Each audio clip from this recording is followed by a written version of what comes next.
ini nggak apa-apa satu.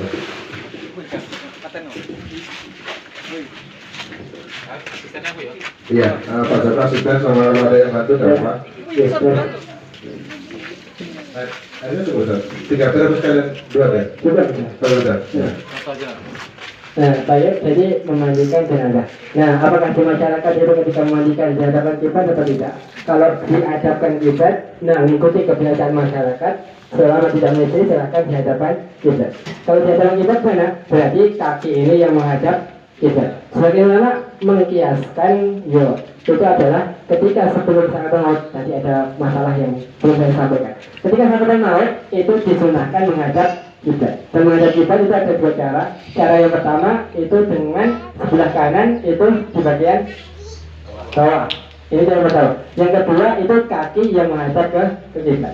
Jadi seandainya ingin mengamalkan atau kebiasaan masyarakat telah diarahkan ke kiblat, ya berarti silakan dihadapkan ke kiblat. Jadi ini yang dihadapkan ke kiblat. Tapi tidak harus atau sampai tidak wajib. Nah, itu adalah masalah memandikan jenazah. Nah, baik kita mandikan. Nah, sebelumnya dijelaskan. Oke, yang ibu silakan belok mengiso ngasih ibu kan. Mengiso ngadili gitu. Nah, baik, tadi masalah. Nah, sebelum menguturkan, dalam hadis sudah disebutkan apakah berarti apa terus itu di keluar. Nah, ini posisinya kalau udah sedekat lainnya pinter. Nah, nanti ada persoalan para nanti itu masalah mengkapat. Nah, kalau sekarang itu lurus. Nah, itu lurus. Nah, tidak harus disedekatkan. Tapi yuk kembali lagi, nek masyarakat sedekatkan, ya bukan masalah. Tapi yuk ketika mandikan, yuk kan dibeli kayaknya. Dibeli. Tadi ini kalau kebiasaan masyarakat itu disedekatkan ketika meninggal, ya silakan. Nah, melepas pakaian. Melepas pakaian itu ketika mandikan atau ketika meninggal, ya itu silakan, itu bebas. Tapi sebagian itu melepasnya ketika setelah kematian. Kenapa? Biar ketika badan ini masih lemas, ya itu jadi langsung dilepas. Lepasnya gimana? Yo dilepas kayak bayi ya. Kenapa? Sebagian kan digunting. Nah, Allah maaf kalau masih bisa tidak digunting, tidak digunting. Kenapa? Karena ini adalah harta dan harta itu dijaga. Harta itu tidak boleh dirusak. Ya, jadi sama nanti masalah. Kalau ada gigi emas, gigi emasnya gimana? Diko. Nah, diko diambil itu kalau tidak membahayakan gigi yang lain. Jadi tolong ya dipanggilkan yang ahlinya diambil. Jangan sampai diambil semuanya beredar. Jadi itu termasuk menyakiti mayat. Kalau nggak bisa, ya biarkan dikuburkan. Kalau udah apa? Udah hilang bangkai-bangkainya, dibuka lagi kuburannya diambil. Kalau masih sempat. Kalau masih sempat. Jadi itu ya. Nah, kemudian ya dilepas ketika tadi. Nah, kemudian sebelum menentukan, nah itu apakah turunnya dipelurut dulu atau tidak? Sebagian, nah itu adalah ketika dibutuhkan. Jadi ketika sakit perut atau apa, nah itu kotoran kalau masih ingin dikeluarkan itu dikeluarkan. Tapi kalau seandainya tidak ada, ya berarti tidak perlu dikeluarkan. Nah, jadi ketika dikeluarkan itu ketika dibutuhkan. Ya, silakan lah. Masa ini banyak juga kan? Ya kan juga diurut, dan kemudian ada yang nyobain. Nah sebelum itu diserahkan itu tidak tangan langsung, tapi menggunakan kaos tangan sarung. Nah, kaos tangannya 2 untuk menceboki 1, dan kemudian yang kedua untuk memandikan. Nah, kemudian kita butuhkan. Yuk sama, kita butuhkan. Mau 2 orang atau 1 orang silakan. Jadi yang 1 nyiram, yang 1 butuhkan. Jadi tangan kanan, silakan. Saya nyiram, 2 butuhkan. Kanan dulu. Kanan ini. Kalau saya dulu. Iya kanan, 3 kali 1, 2, 3. Kemudian kiri, 1, 2, 3. Nah, kemudian kumur. Wah, ini puasa ya. Nah, kemudian pakai apa? Kain. Pakai kain, dan kemudian dibersihkan. kemudian diwudukan sama itu pakai tisu diwudukan dia kain kapas itu dibersihkan mulutnya kemudian dibersihkan sama dan kemudian maka sama tidak air tiga kali dia nggak masuk karena nggak memasukkan air dalam hidung nggak boleh merusak mayat. Maka yang kita merusak ini kesulitan mau ada ini memakai sampai ke mobil lubang tuh air dah. jadi satu tiga kali ya dan itu maka sama tangan kanan ini sama kan kalian itu satu ya dua kemudian tiga kemudian kiri satu formalitas tiga kemudian rambut monggo rambut sama kayak kita itu biasa dari depan tarik lagi kemudian telinga kemudian kiri satu Yang mana tadi yang satu dua tiga satu dua tiga nah ini dengan apa nah coba air bebas atau air bidara selama air bidaranya tidak merubah status air dari air mutlak menjadi air bidara ya, jadi itu masalah fikih nah, kemudian baru nanti kayak manusia kemudian dibersihkan tiga kali nih sambil kemudian dua sampai dan itu dua tiga kali kanan tengah kiri ya sampai ya kemudian fingernya kalau mau tadi kita dibersihkan dan kemudian baru sebelah kanan ya satu nah bersiram nah kemudian baru menggunakan sabun sabun nah siram itu satu kan sunahnya kan ganjil nah ganjilnya gimana ketika disirami air mata kemudian dibasahi nah basahi dengan apa tadi kalau bisa pakai spon itu akan lebih bersih silahkan coba nah ini kanan depan ya kanan depan selesai kemudian miringkan miring dulu satu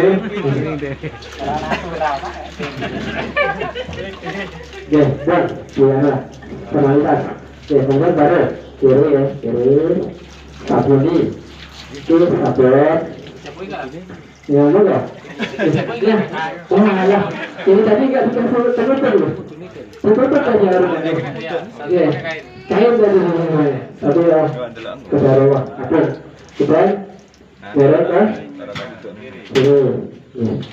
kiri itu air mutlak atau air bidara kemudian sabun nah kemudian dibilas sudah selesai ya Pak selesai dibilas selesai itu dihitung satu kemudian kalau mau ditambah lagi bersih lagi langsung lebih satu kemudian dibalik dua nah itu nanti dihitung dua nah baru nanti yang terakhir yang ketiga itu air kasur kemudian baru mana air kasurnya yo berarti formalitas ya formalitas air kasur misalnya kanan air kasur ya kanan kemudian belakang kemudian kiri dan selesai air kasur tapi kasurnya apa yang apa karena kasur itu fungsinya dua sebagai wangi-wanginya dan sebagai pengawet mayat jadi kasurnya aja itu enggak masalah kemudian dihandukkan handuknya mana? Enggak ada handuk Kepal ya jadi dihandukkan kemudian dihanduki dan kemudian ada jarak yang baru kemudian ditutupi yang tadi dilepas ya sudah selesai kemudian masalah mengkapan ada masalah soal mandikan ini enggak dibutuhkan lagi enggak nah itu banyak bersihkan hidung tadi apakah butuh itu di awal atau di akhir nah ada beberapa sebagian di awal sebagian di akhir nah kalau mau menjadikan wudhu di akhir gini pun monggo tapi awalan yang lebih afdal itu wudhunya di awal kalau wudhunya udah di awal ya berarti nggak boleh diwudhukan lagi kenapa sesuai dengan hadis umum atiyah mulailah bagian kanan dan tempat-tempat wudhu kemudian Yang hidung tadi Ustaz. Yang hidung sama mulut tadi nggak kelihatan tadi Ustaz. Nah, tadi kan hidung dan mulut tidak boleh memasukkan air ke dalamnya. Jadi pakai apa? Kain, kemudian dibuka, bukan? Nah, kemudian dibersihkan, kemudian hidung. Gosok gigi mana? Sama gosok gigi, tapi kan nggak bisa mengeluarkan air kan gitu. Yang berarti pakai kain, jadi dibersihkan. Ingat jangan memasukkan air ke dalam mayit itu sama. Itu tidak perkara merusak mayit. Baik. Kalau itu Ustaz motong kukunya. Nah, baik itu bermasalah. Nah, silahkan tanya karena ada masalah-masalah yang mungkin nggak sempat saya sampaikan. Nah, masalah motong kuku, motong bulu ketiak itu kan termasuk sunnah-sunnah fitrah. Ini ada dua pendapat para ulama. Yang pertama itu disunahkan memotong sunnah-sunnah fitrah. Pendapat yang kedua tidak disunahkan. Kenapa? Karena motong kuku atau sunnah fitrah itu dilakukan ketika hidup, bukan ketika meninggal, dan itu dilakukan oleh orang tersebut. Kenapa? Karena sunnah-sunnah fitrah itu adalah kadar tambahan. Sedangkan hadis-hadis yang menjelaskan tentang mengurusi mayit itu tidak disebutkan atau diperintahkan untuk sunnah-sunnah fitrah. Karena juga pernah saya diskusikan dengan dosen, beliau berkata ini perkara tambahan. Seandainya ada, pasti dimungkin. Seandainya ini diperintahkan, pasti dimungkin. Apalagi kalau masalah khitan, itu sunnah fitrah. Mencabut bulu kemaluan itu sunnah fitrah. Apa yang boleh? Tidak. Mazhab Hanabilah itu haram. Kenapa? Aurat bisa dibuka auratnya bersih. Tidak, itu haram. Ada pendapat kalau kembali lagi kalau adatnya masyarakat di resepnya silakan di resepnya. Tapi kalau tidak, itu tidak. Allah alam Hanabilah tidak. Allah tidak. Tapi kalau seandainya kebiasaan masyarakat dibersihkan, silakan dibersihkan. Jadi ada dua pendapat. Sudah? Kalau jenazah itu keumuman kayak itu kan sehat. Tapi kalau yang kena musibah itu tak umpama yang tenggelam terus kulit atau dagingnya itu kalau tersentuh hancur atau terbakar itu cara penanganannya gimana? Dan itu ibaratnya itu penanganan khusus. Ini adalah mayat yang normal. Nah kalau yang khusus, berarti itu ditangani tim yang khusus. Seandainya kalau kebakaran atau kalau seandainya kena air tambah merokok itu apa? Hancur. Merusak mayat, ya maka ditayamumkan. Pindah ke tayamum. Kalau tidak memungkinkan untuk dimandikan, berarti pindah ke taharah yang kedua yaitu tayamum. Kalau tidak memungkinkan. Ada yang lain?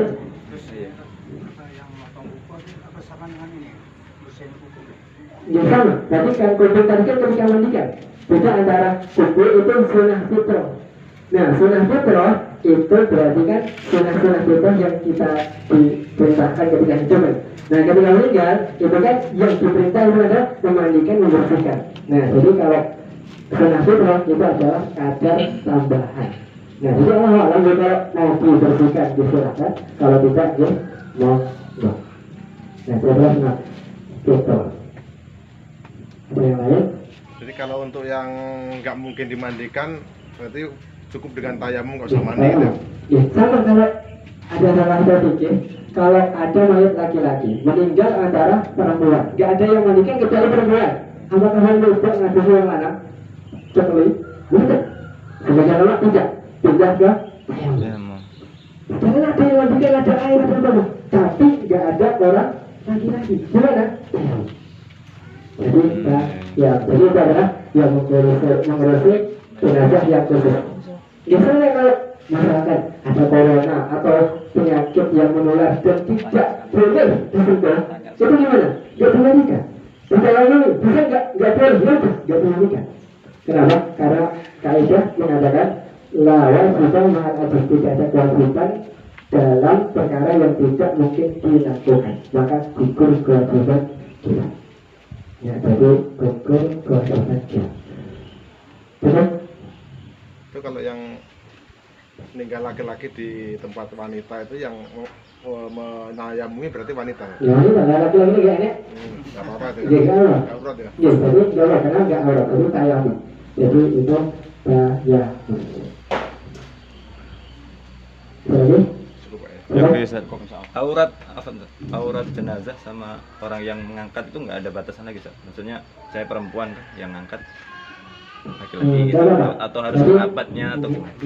Nah, jadi sama.